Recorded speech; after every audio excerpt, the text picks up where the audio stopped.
हाँ जी।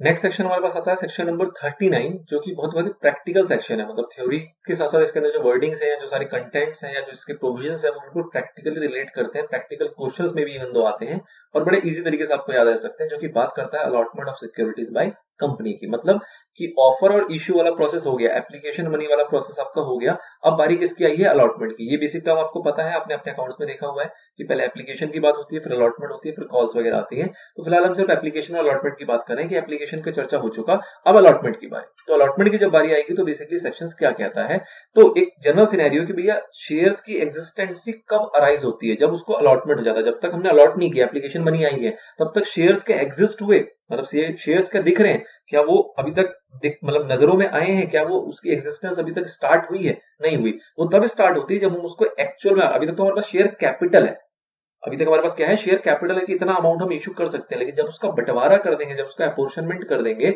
तब जाके हमें पता लगेगा कि हाँ जी इतने इतने शेयर्स हमारे एग्जिस्ट कर गए मार्केट में। तो इसलिए एग्जिस्टेंसी कब स्टार्ट होती है? जब हमारा अलॉटमेंट होता है उन सिक्योरिटीज का। ठीक है। सबसे पहला इसका सेक्शन आता है 39(1), जो कि क्या बात करता है कि भैया आप अलॉटमेंट नहीं करोगे। कब तक नहीं करोगे? जब तक कि जो मिनिमम अमाउंट है वो सब्सक्राइब ना हो जाए शेयर्स का, और नंबर 2 कि जो उससे पैसे मिलने थे वो पैसे आपको ना मिल गए हो बाय वे ऑफ चेक और एनी अदर इंस्ट्रूमेंट जो भी है। द थिंग इज कि पैसे आपको रिसीव ना हो गए हो। मतलब दो कंडीशन क्या आया कि आपके प्रोस्पेक्टस के अंदर ये लिखा होता है कि सपोज कीजिए हम 10,000 शेयर्स इशू करने जा रहे हैं और जो मिनिमम सब्सक्रिप्शन है वो है सपोज 90%। इवन तो 90% ही आपका सेबी भी कहता है, यहाँ पे तो लिखा हुआ है कि आपके प्रोस्पेक्टस में कुछ भी स्पेसिफाइड हो सकता है, लेकिन सेबी के अकॉर्डिंग क्या कहा जाता है? 90%। तो जब हम दोनों की रूलिंग देखते हैं तो हमें 90% फॉलो करना होता है। तो मतलब 10,000 अगर आपका अपने शेयर्स इशू करने के लिए प्रोस्पेक्टस जारी किया था, तो आपको उस केस में आपने क्या कंडीशन डाली है कि भैया 90%, मतलब 9,000 शेयर्स की अगर एप्लीकेशन आ गई तभी हम शेयर्स अलॉटमेंट करेंगे। अगर 9,000 से कम की आई तो उस केस में आपको क्या करना होता है? उन सभी के पैसे को रिफंड करना पड़ेगा। ठीक है। ये जनरल एक प्रोविजन होता है। तो पहला पॉइंट क्या आ रहा है कि मिनिमम सब्सक्रिप्शन आपका जो ये स्पेसिफाइड था प्रोस्पेक्टस के अंदर, अभी आगे पढ़ेंगे दोनों बातें लिखी होंगी, प्रोस्पेक्टस के अंदर स्पेसिफाइड हो या फिर सेबी ने स्पेसिफाई किया हो, जो भी होगा उसको आपको फॉलो करना है, वो आपका सब्सक्राइब हो गया हो। दूसरी बात कि आपको उसके पैसे मिल गए हो, पैसे उसके आ गए हो एप्लीकेशन के। ठीक है। अब एप्लीकेशन के पैसे आ गए तो एप्लीकेशन के पैसे कितने आ गए हो? तो दूसरा प्रोविजन ये भी कहता है कि सपोज करो आपका शेयर है 100 रुपए का, तो आपका जो एप्लीकेशन मनी होगा वो कम से कम 5 रुपए या उससे ज्यादा होना चाहिए। मतलब आपका एप्लीकेशन मनी 5 रुपए से कम नहीं हो सकता, 5% से कम नहीं हो सकता। ठीक है। मतलब कि जितने का शेयर है उसका 5% आपको कैलकुलेट करना है, उससे कम आपकी एप्लीकेशन मनी आएगी तो वैलिड नहीं माना जाता। आपका 39(2) जो है वो ये कहता है कि 5% से आपको ज्यादा रखना है, या फिर कोई और परसेंटेज हो सकता है जो सेबी ने बता रखा हो, वो अलग सिनेरियो है, वो हर जगह चलेगा आपका। ठीक है ना। एक्ट और सेबी वो दोनों चीज चलेंगी, तो हमें वहां पे दोनों चीजों को सेबी ओवररूल कर जाएगा बेसिकली उन चीजों में। पर हमारा एक्ट बेसिकली क्या कहता है कि 5%, तो आपको 5% ध्यान रखना है कि, या फिर any other percentage prescribe bye security and exchange board. तो 5% से अगर कम आपके पास एप्लीकेशन मनी आप अगर रखते हो तो वो क्या माना जाएगा? आपका वॉइड, वो वैलिड रीड नहीं होता। अगला पॉइंट आता है कि जो एप्लीकेशन मनी, अच्छा पॉइंट 2 हो गया हमारा। नेक्स्ट पॉइंट आता है कि जो मिनिमम, सपोज आपके पास जो मिनिमम आपका आपने सब्सक्रिप्शन का फिक्स किया था कि 90% आपके पास आना है और जो उसकी पेमेंट आनी थी, अगर ये दोनों चीजें नहीं हुई कितने दिन के अंदर? 30 दिन के अंदर। मतलब मिनिमम सब्सक्रिप्शन भी नहीं आया और आपके उसके पैसे भी नहीं आए, 30 दिन बीत गया। 30 दिन कहां से बीत जाएगा? इश्यू ऑफ प्रोस्पेक्टस है। प्रोस्पेक्टस इश्यू किया, 30 दिन के अंदर ना सब्सक्रिप्शन आई है जो मिनिमम प्रिस्क्राइब थी, और ना ही उनकी पेमेंट आई है। तो उस केस में आपको क्या करना पड़ जाएगा? जिन जिनके पैसे आ गए हैं उनके पैसे आपको रिफंड करने पड़ेंगे, मतलब उनको रिटर्न करना पड़ेगा। फिर लिखा गया है इसके अंदर कि एज द टाइम और एज द मैनर एज में बी प्रिस्क्राइब्ड। अब ये प्रिस्क्राइब जो है, इसके लिए आपका एक रूल आएगा, रूल नंबर 11 एंड में देखेंगे। वो रूल ये बताता है कि आपको वो पैसे को जब आपका इश्यू का प्रोसेस क्लोज हो गया उसके 15 दिन के अंदर रिफंड करना पड़ जाएगा, अगर आप अलॉटमेंट नहीं करने वाले हो तो। मतलब अगर मिनिमम सब्सक्रिप्शन नहीं आया हुआ तो आप अलॉटमेंट नहीं करोगे, तो उस केस में जितने लोगों के पैसे आ गए हैं उनको आपको रिफंड करना पड़ेगा अगले 15 दिन के अंदर।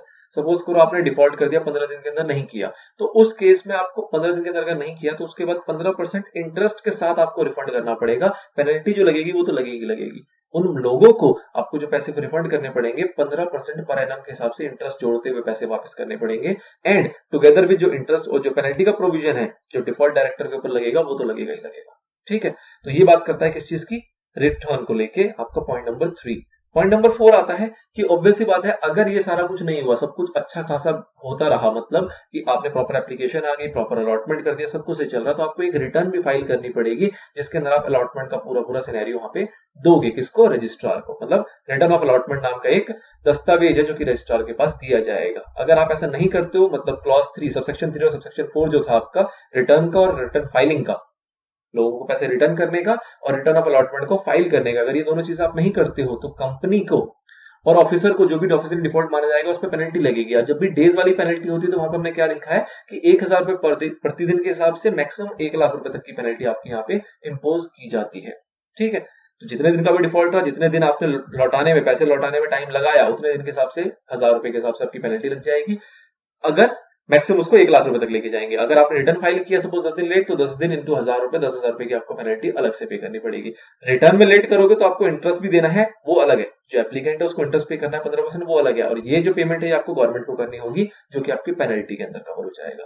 तो बेसिकली ये 5 बातें हैं जिसको यहाँ पे अच्छे से बताया गया सेक्शन नंबर 39 के अंदर, ये पांचों सब सेक्शंस को। अब इसी को पिक्चराइज करते हुए एक बार रिवाइज कराया हुआ है तो एक बार देख लेते हैं इसको भी, जरूरी है आपके लिए एक बार कॉन्सेप्ट और क्लियर करने के लिए। तो कह रहे हैं जी मिनिमम सब्सक्रिप्शन आना है, अलॉटमेंट के लिए क्या जरूरी है, मिनिमम सब्सक्राइब होना चाहिए, एप्लीकेशन मनी जो थी वो आपकी रिसीव हो जानी चाहिए, और एप्लीकेशन मनी जो है वो आपकी 5% से कम नहीं होनी चाहिए, 5% या any other percentage specified by SEBI. ठीक है, उससे कम नहीं होना चाहिए, तभी जाके आप अलॉटमेंट कर सकते हो। ये आ गया।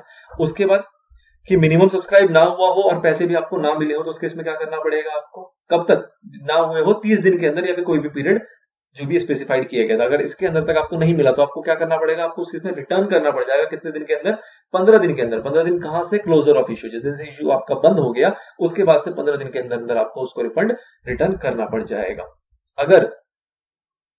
अगर कंपनी प्रॉपर्ली अलॉटमेंट कर देती तो उस केस में क्या पॉइंट आया था कि अगर प्रॉपर्ली अलॉटमेंट कर देती, जो पॉइंट नंबर 4 था, तो उस केस में आपको क्या करना पड़ेगा, एक रिटर्न फाइल करना पड़ेगा जो कि अलॉटमेंट की सारी जानकारी देगा। फिर 5th पॉइंट आया था कि अगर डिफॉल्ट हो जाता तो उस केस में क्या होगा, आपका 1000 रुपए हर दिन के हिसाब से मैक्सिमम 1 लाख रुपए विचएवर इज लेस के प्रोविजन के अकॉर्डिंग आपको इसके ऊपर पेनल्टी पे करनी पड़ेगी। नाउ रूल 11 की बात कर लेते हैं। रूल 11 बात करता है रिफंड ऑफ एप्लीकेशन मनी की। एप्लीकेशन मनी आ गई और आपके सारे प्रोविजन जो थे वो फॉलो नहीं हुए, आपको उसको रिफंड करना पड़ रहा है। तो रिफंड करने के लिए क्या टाइम बताया है रूल 11 के अंदर। रूल 11 के अंदर बताया गया, ये रूल नंबर आपको याद रखना है, ठीक है ना।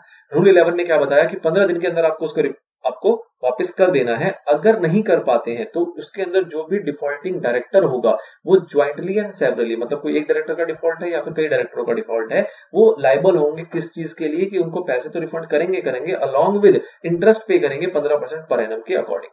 ठीक है। फिर दूसरा पॉइंट रूल 11 क्या कहता है कि भैया जो रिफंड किया जाएगा वो कहां किया जाएगा, जहां से पैसा आया था, जिस बैंक अकाउंट के थ्रू वो पैसा आया था उसी को वापस रेमिट किया जाएगा।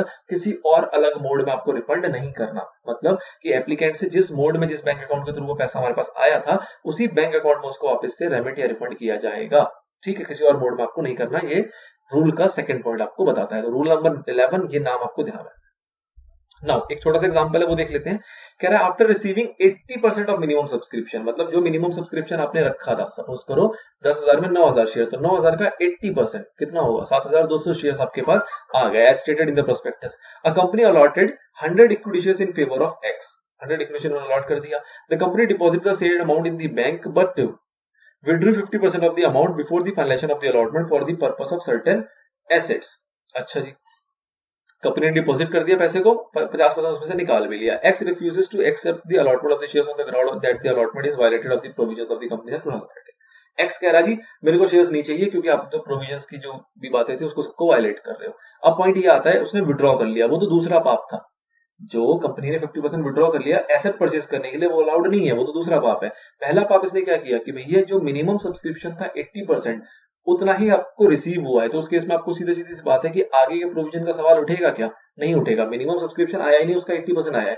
मिनिमम सब्सक्रिप्शन तो आपके पास 100% आना चाहिए। मतलब अगर 10,000 में से 9,000 रखा था तो 9,000 तो आने चाहिए था ना। 9,000 में से भी 80% आ रहा है, मतलब 7200 रुपए आ रहा है, 7200 शेयर्स की सब्सक्रिप्शन आ रही है, तो ये आपका कतई अलाउड नहीं है एज पर सेक्शन। तो उसके बाद पैसा आया, उसको रिफंड करना पड़ेगा। उसने उसको भी वायलेट किया, वो तो किया ही किया। नथिंग इज की मिनिमम सब्सक्रिप्शन का प्रोविजन यहाँ पे फॉलो नहीं हो रहा, तो फर्दर चर्चा होने की कोई सवाल उठती ही नहीं है। वो आपको यहाँ पे पहले फॉलो करना जरूरी होता है, फिर अमाउंट और अलॉटमेंट और फिर उसके रिफंड की बातें आती है। तो मिनिमम सब्सक्रिप्शन नहीं हुआ तो ऑब्वियसली बात है यहाँ पे आपको रिफंड करना पड़ेगा। और अगर आप उसमें डिफॉल्ट करोगे तो विद इन 15 डेज के बाद अगर आप फिर भी डिफॉल्ट करते हो तो उसके बाद आपको 15% का ब्याज भी उसके अंदर देना पड़ेगा डायरेक्टर को, चाहे ज्वाइंटली या सेवरली एज द केस में भी। ठीक है। बाकी फिर पेनल्टी का पॉइंट भी था, वो भी आपको ध्यान रखना है इसके अंदर। तो ये सारी चीजों को आप इसको लिखोगे, इन्होंने बहुत छोटी सी बात लिखी है, थोड़ा सा आप इसको और लंबा लिख सकते हो इसके आंसर। चलिए, this is all about section number 39 practical section था। होपफुली आपको ये समझ में आया।